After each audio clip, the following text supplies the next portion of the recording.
Hi guys! So for today guys, mag-vlog tayo ngayon. So ito yung pagkakataon ko na makakapag-vlog ako since yung papa ko is ngayon ko lang makakasama. For almost 2 years, so napakatagal din ng panahon nung simula nung nakasama ko siya.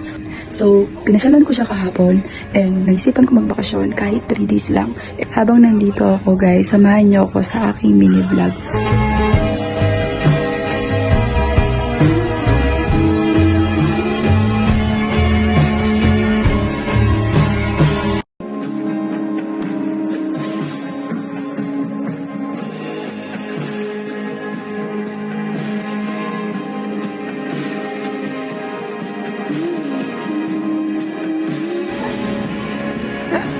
Laki ka pa sa akin. Meanwhile, Tara guys, ayan nga pala yung sitwasyon sa baha. Ayan, kapakita ko na sa inyo guys.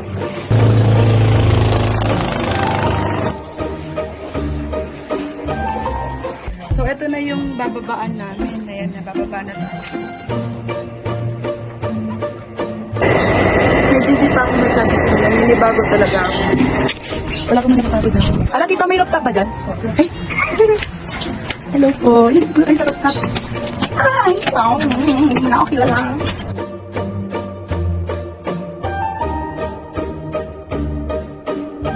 Feel na feel ko yung view dito. Parang kunyari ganito. Nagmamoment ako nakaganyan. Nagulat pa ako. Ako si Regino, nagbebenta po siya. Negosyante pong estudyante yan. Ah. Ikaw pangalan niyo, tita? Juby. Thank you po. Salamat po. Lala, ang lala. Kaya pa, guys. Kaya pa natin to. Ito na yung dadaanan kong skinita.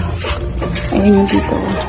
Hindi ko alam kung saan banda to, pero yan, lulusong tayo. Sabihin niyo bang dito talaga mawawala yung kaartehan mo? Hindi ka ay maarte, hindi ka talaga pwede dito. Anong lugar to, tito? Sapang pare. Sapang Pare. Yan, ito ang shortcut ng papuntang bayan. Mas lubog. Mas lubog daw.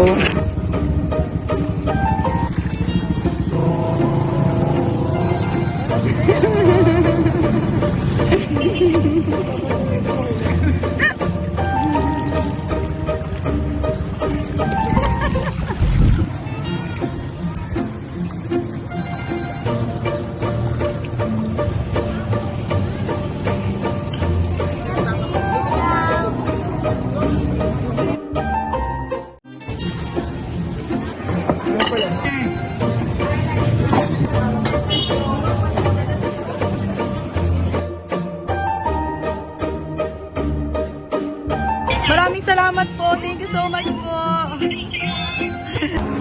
Ayan guys, sobrang lala. Ito na yung mga nalasa.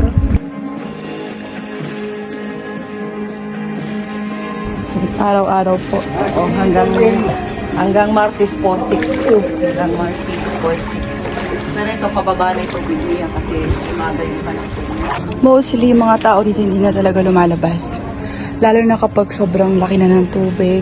Yung feeling na wala ka na talaga madadaanan. So, wala kang choice dito kung hindi magtiis. Ito yung pinakamahirap dito sa Hagunoy. Ng buhay dito, lalo na kapag hindi ka sanay. Lalo na kung wala kang trabaho, wala kang pera, napakahirap po talaga.